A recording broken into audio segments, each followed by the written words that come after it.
Hello, I'm Robert Miles. Welcome to this recording of the Alignment Newsletter podcast. This is newsletter number 146, Plausible Stories of How We Might Fail to Avert an Existential Catastrophe, published on the 14th of April 2021 by Rohin Shah. Highlights. Link, What Multipolar Failure Looks Like and Robust Agent-Agnostic Processes, RAAPs, by Andrew Critch et al., summarized by Rohin. A robust agent-agnostic process, RAAP, is a process that robustly leads to an outcome without being very sensitive to the details of exactly which agents participate in the process or how they work. This is illustrated through a production web failure story, which roughly goes as follows.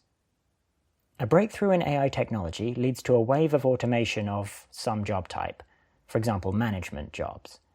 Any companies that don't adopt this automation are outcompeted, and so soon most of these jobs are completely automated. This leads to significant gains at these companies and higher growth rates.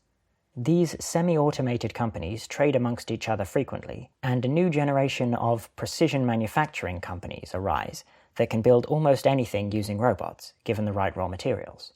A few companies develop new software that can automate some other job, for example, engineering jobs.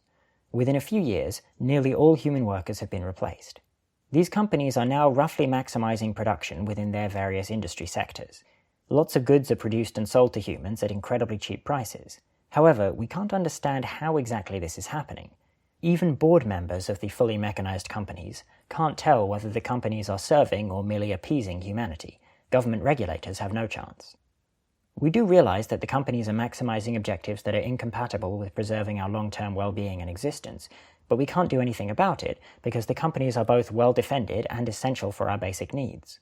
Eventually, resources critical to human survival but non-critical to machines, for example, arable land, drinking water, or atmospheric oxygen, gradually become depleted or destroyed until humans can no longer survive. Notice that in this story, it didn't really matter what type of job got automated first, nor did it matter which specific companies took advantage of the automation. This is the defining feature of an RAAP. The same general story arises even if you change around the agents that are participating in the process. In particular, in this case, competitive pressure to increase production acts as a control loop that ensures the same outcome happens regardless of the exact details about which agents are involved. Link, Another Outer Alignment Failure Story, by Paul Christiano, summarized by Rohin. Suppose we train AI systems to perform task T by having humans look at the results that the AI system achieves and evaluating how well the AI has performed task T. Suppose further that AI systems generalize correctly such that even in new situations they're still taking those actions that they predict we will evaluate as good. This does not mean that the systems are aligned. They would still deceive us into thinking things are great when they actually are not. This post presents a more detailed story for how such AI systems can lead to extinction or complete human disempowerment. It's relatively short, and a lot of the force comes from the specific details that I'm not going to summarize, so I do recommend you read it in full. I'll be explaining a very abstract version below. The core aspects of the story are 1. Economic activity accelerates, leading to higher and higher growth rates, enabled by more and more automation through AI. 2. Throughout this process, we see some failures of AI systems where the AI system takes some action that initially looks good, but we later find out was quite bad. For example, investing in a Ponzi scheme that the AI knows is a Ponzi scheme, but the human doesn't. 3. Despite this failure mode being known and lots of work being done on the problem, we're unable to find a good conceptual solution. The best we can do is to build better reward functions, sensors, measurement devices, checks and balances, etc., in order to provide better reward functions for agents and make it harder for them to trick us into thinking their actions are good when they're not. 4. Unfortunately, since the proportion of AI work keeps increasing relative to human work, this extra measurement capacity doesn't work forever. Eventually, the AI systems are able to completely deceive all of our sensors, such that we can't distinguish between worlds that are actually good and worlds which only appear good. Humans are dead or disempowered at this point. Again, the full story has much more detail. Rohin's opinion. Both the previous story and this one seem quite similar to each other, and seem pretty reasonable to me as a description of one plausible failure mode we're aiming to avert. The previous story tends to frame this more as a failure of humanity's coordination, while this one frames it, in the title, as a failure of intent alignment. It seems like both of these aspects greatly increase the plausibility of the story, Or, in other words, if we eliminated or made significantly less bad either of the two failures, then the story would no longer seem very plausible. A natural next question is then, which of the two failures would be the best to intervene on? That is it more useful to work on intent alignment or to work on coordination? I'll note that my best guess is that for any given person, this effect is minor relative to which of the two topics the person is more interested in, so it doesn't seem hugely important to me. Nonetheless, my guess is that on the current margin, for technical research in particular, holding all else equal, it is more impactful to focus on intent alignment. You can see much more vigorous discussion in, for example, this comment thread, and there's a link to a thread on the Alignment Forum post. Section Technical AI Alignment. Subsection Iterated Amplification. Link Risanen Data Analysis. Examining Dataset Characteristics via Description Length by Ethan Perez et al., summarized by Rohin. We're often interested in estimating how useful a particular capability might be for a model. For example, for Factored Cognition from Newsletter 36, we're interested in how useful the decomposition ability is. That is, how useful it is to decompose the original question into sub-questions, as in this paper in Newsletter 95. This paper proposes a simple methodology. Give the model oracle access to the capability in question and see how much it improves its predictions. The paper frames this as asking how much better you can compress the labels when you have access to the capability relative to not having the capability. This can be seen as an upper bound on the minimum description length, which is in turn one way of operationalizing Occam's razor. I find the prediction view more intuitive, and as far as I can tell, the two views are equivalent in the context of this paper. They then use this framework to investigate a bunch of empirical questions. 1. For question-answering models trained from scratch, both ML decompositions and human decompositions are helpful, though ML still has a long way to go to catch up to human decompositions. 2. One way to evaluate gender bias in a dataset is to ask, how useful is the capability of seeing the male-gendered words, relative to the same question for female-gendered words? This confirms the general male-gendered bias, even in a dataset that has more female-gendered words. 3. Some papers have claimed that neural nets are effectively bag-of-words models, i.e. they don't pay attention to the ordering of words in a sentence. They evaluate how useful the capability of getting the correct order is, and find that it does lead to significantly better results. Link Making AI Safe Through Debate, with Jeremy Harris and Ethan Perez, summarized by Rohin. This hour-long podcast is a good introduction to iterated amplification and debate from a more ML perspective than most other explanations. Link Excerpt Episode 6, Debate and Imitative Generalization, with Daniel Filan and Beth Barnes, summarized by Rohin. This podcast covers a bunch of topics, such as debate from Newsletter 5, cross-examination from Newsletter 86, HCH from 34, iterated amplification from 40, imitative generalization from 133, aka learning the prior from 109, along with themes about universality from Newsletter 81. Recommended for getting a broad overview of this particular area of AI alignment. Subsection Forecasting.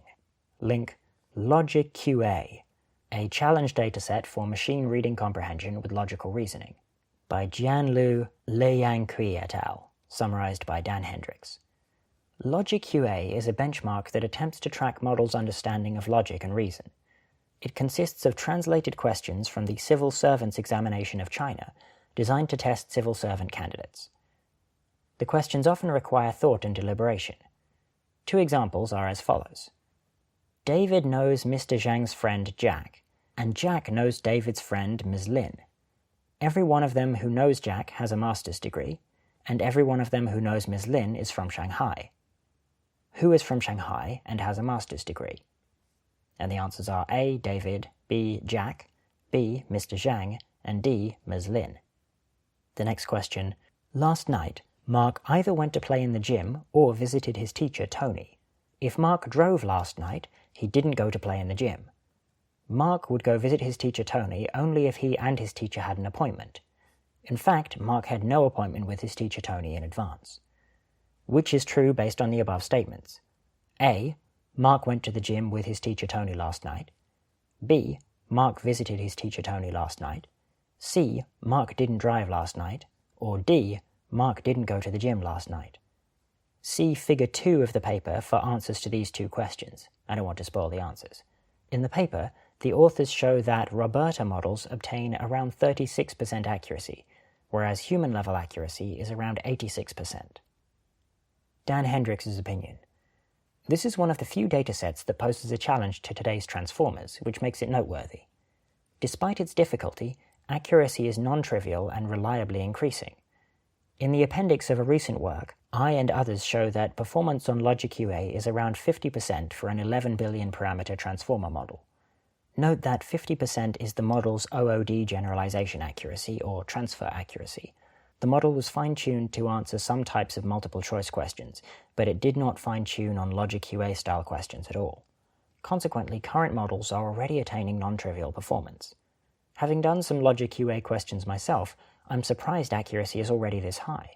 Moreover, LogicQA accuracy is reliably increasing, as accuracy is increasing about 50% for every order of magnitude increase in model size. If trends continue, a 1 trillion parameter model, 10 times the size of GPT-3, would be able to solve LogicQA.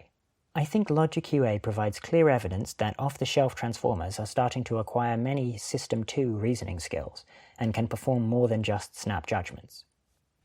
Section AI Governance. Link AI and International Stability, Risks and Confidence Building Measures by Michael Horowitz et al., summarized by Flo. Militaries are likely incentivized to integrate machine learning in their operations, and because AI is a general-purpose technology, we cannot expect militaries to not use it at all. Still, it matters a great deal how and for which purposes militaries use AI. While militaries are currently not spending a lot on AI, there are several risks from broader adoption: an acceleration of warfare and ensuing pressure for more automation, as well as increased difficulty of managing escalation. More difficulties in assessing others' strength and less immediate human cost of conflict, leading to more risk-taking. Accidents due to AI systems' brittleness being mistaken as attacks and inflaming tensions. This paper explores confidence-building measures, CBMs, as a way to reduce the negative effects of military AI use on international stability. CBMs were an important tool during the Cold War. However, as CBMs rely on a shared interest to succeed, their adoption has proven challenging in the context of cybersecurity, where the stakes of conflict are less clear than in the Cold War. The authors present a set of CBMs that could diminish risks from military use of AI and discuss their advantages and downsides. On the broad side, these include building norms and the military use of AI, dialogues between civil actors with expertise in the military use of AI from different countries, military-to-military dialogues, and code of conducts with multilateral support.